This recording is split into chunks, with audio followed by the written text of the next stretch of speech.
Merhaba arkadaşlar. Manjaro kullanmaya başlamıştım. Tecrübelerimi anlatıyordum. İkinci hafta bitti. Ondan bahsedeceğim.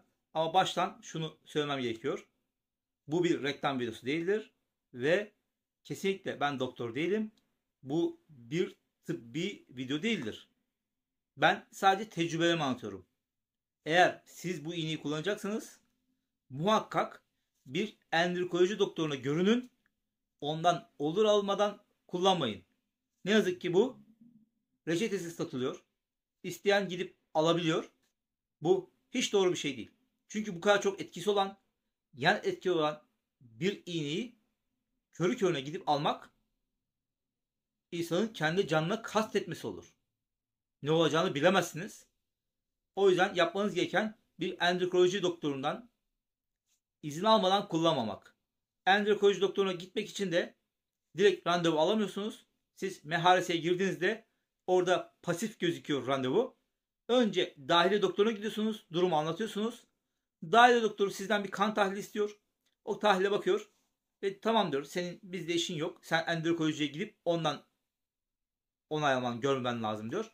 Sizi endokrinolojiye gönderiyor.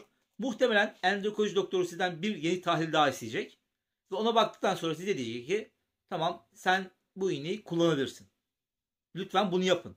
Canınızla oynamayın. Çünkü her insan farklı. Mesela neyiniz var? Bunun zarar vereceği bir şey, tetikleyen bir şeyiniz var mı? Bunu bilmiyorsunuz. Böyle bir riske girmeyin. Kilo vereceğim diye. Yani canınızdan önemli değil. Kilolu olmanız. Şimdi gelelim. Bu ikinci hafta nasıl geçti? Şunu baştan söyleyeyim. Sonra unutuyorum ben. Ben bu 2 haftada toplam 3 kilo verdim.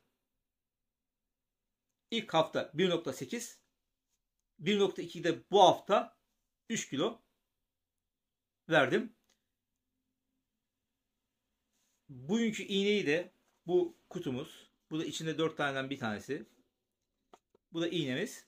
Bugünkü iğneyi de karnıma oldum. İlk iğneyi sağ koluma olmuştum. İkinci iğneyi de karnıma oldum. Ee, Nasıl geçti? Acıkma yok. Ben yine sabah kahvaltılarımda çay içmezsem olmaz. Kendime gelemiyorum. Kahveyle aram iyi değil. Ben çayla aram iyi. Ee, Çiğ kuru yemişlerimde. Ama bir şey fark ettim. Şimdi ilk hafta o bahsettiğim o ufak kavanoz var ya, yatsı küçük kavanoz, hepiniz bilirsiniz. Marketlerde böyle acuka gibi şeyler satılır içinde. İşte o kavanoz boyutunun ilk hafta neredeyse tamamını bitirmiştim ben. Ama bu ikinci hafta yarısını bitirdim. Yani o oran düştü. Akşamları da ne dediğimi bahsedeyim. Eve geldim. Biliyorsunuz daha önceki bölümleri seyrettiğinizi tahmin ediyorum. İş yerinde ne yemek çıkarsa onu yiyorum. Makarna, pilav veya undan yapılmış bir şey, örnek veriyorum, pide çıktı, lahmacun çıktı ya da işte mantı çıktı, yemiyorum. Ne varsa onu yiyorum. Yoğurt varsa yoğurt, salata varsa salata. Bunları yiyorum. Atıştırmalık diye bir şey hayatımda yok. Sadece sabah çay içerken çiğ kuru yemişlerimi ve saat 4'te çok az ama yani kuru yemiş yemiyorum diyoruz. Mesela 4 yediğim kuru yemiş, örnek veriyorum, toplasan 10-12 tane fındık gibi düşünün. En fazla. Ya da 8-10 tane. Çok bir şey hayal etmeyin. Akşam ne yedim? Akşam bir akşam yine 3 tane havuç yedim. Sadece. Ee, 3 akşam 2 dolu kaşık yoğurt içine yulaf atıp yedim. Geri kalan akşamlarda sadece çorba içtim. O akşamki yemekleri de hani acıktığım için yemiyorum. Ama insan vücudu yani bir vitamin almam lazım. Bir şeyler almam lazım. Böyle o kadar boş bırakmayayım diye yiyorum. Bu arada da zaten ben normalde çok su içerdim. O da suyu sevdiğimden değil. Sağlık için, böbreklerime zarar olmasın diye. Alışmıştım, su içerdim. Şimdi bir şey fark ettim. Yani yaz mevsimi olduğunu mıdır bilmiyorum ama onunla alakalı kurmuyorum çünkü ağzım kuruyor. Daha önce olmazdı bende böyle bir şey. Ağzım kuruyor ve daha çok su içiyorum. Normalde böyle bir şey olmazdı. Bu ilaçta etkili olabilir. Daha önce bahsetmiştim geçen hafta. İlacın yan etkileri içinde bende bir tek ishal oldu demiştim. Ama bu ishal hani böyle ishal duramazsın haberi tuvalete koşarsın yok. Ben yine normal her zamanki gibi günlük tuvaletimi yapıyorum. Ama daha sıvı. Çok sıvı değil ama böyle ishal gibi sıvı değil ama normal değil yani daha sıvı. Bu hafta o devam etti. Yine tuvaletim 2 haftadır daha sıvı geliyor. Bunun da ilacın etkisi olduğunu tahmin ediyorum. Yani çünkü niye öyle bir şey olur? Yani ishal olsan ishal değil. Eksik su içsem su kaybından olsa o da değil. Su içiyorum. Bundan diye tahmin ediyorum. Manjuro'yu araştırmaya devam ediyorum. Ediyorum. E, Yani ek bilgi vereceğim size çok bir şey yok.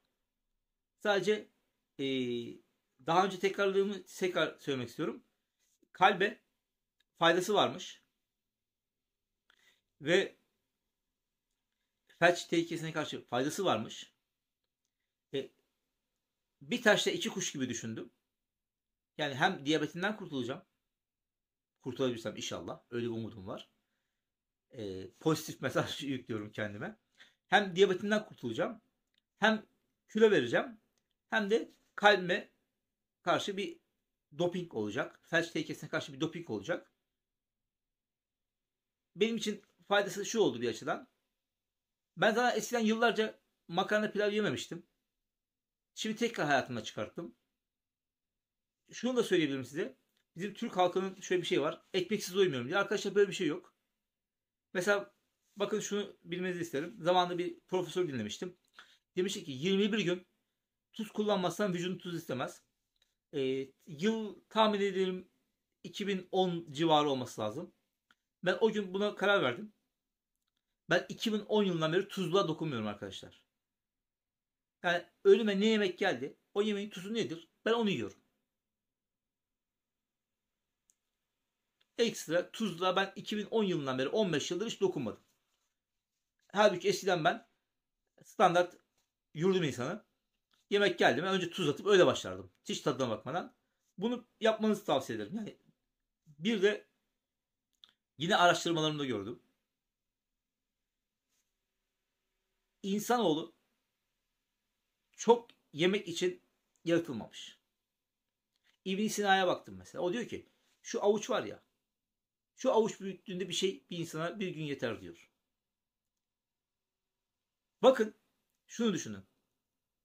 Buzdolabı olmasa, marketler olmasa, bu telefonda sipariş verdiğimiz yerler olmasa, yani bundan 100 yıl önce gitsek, 200 yıl önce gitsek, biz günde 3 öğün yiyebilir miyiz? Yemek aralarında atıştırabilir miyiz? Şimdi insanların ofislerinde, çekmecelerinde bisküviler var, çikolatalar var, krekerler var, gofretler var. Bakın ben hatırlıyorum. Ben gençliğimde işte staj yaparken falan hiç böyle bir şey yoktu. Büyüdük. İşte işleri çalışmaya başladık.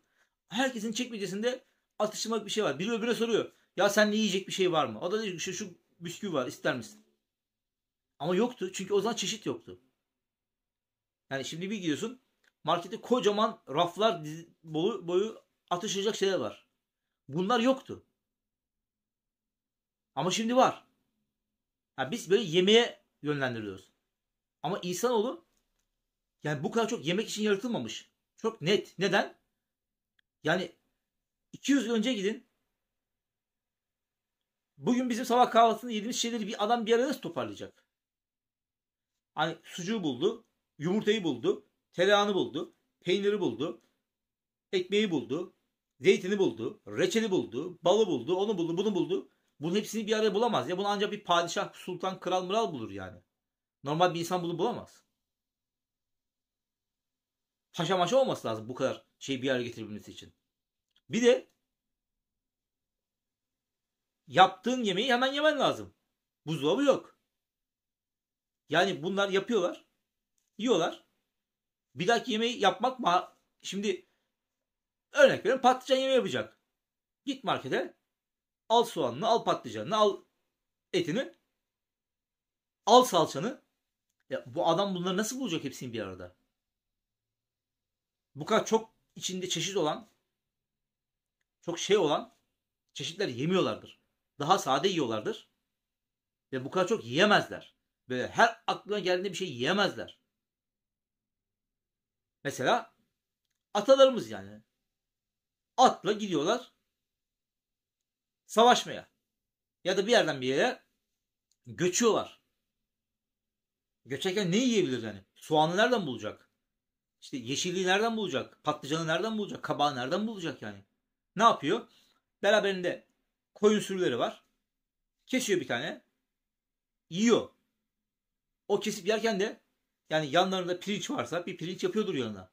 Ama onun yanında çok fazla bir şey yapamaz yani. Çünkü o kadar şey taşıyamaz. Ya da savaşanlar ne yapıyor? Çıkıyor avlıyor. Bir tavşan vuruyor, geyik vuruyor, bir şey vuruyor. Kesiyor onu yiyor. Bak onu kesiyor yiyor ama mesela onun yanında örnek veriyorum bir ayran yapıp içemez. Savaşırken nasıl at üstünde yoğurt taşısın? Yanına bir pilav yapamaz. Yanına bir ekmek yapamaz. Un mu taşıyacak yanına savaşırken at üstünde? Oku var, yayı var bu kadar. Atıyor oku, vuruyor ceylanı, kesiyor, yiyor. Bu kadar bitti. Kuru kuruya et yiyor sadece. Ve öyle gayet sağlıklı gidip savaşıyor. Şey aklıma geliyor mesela.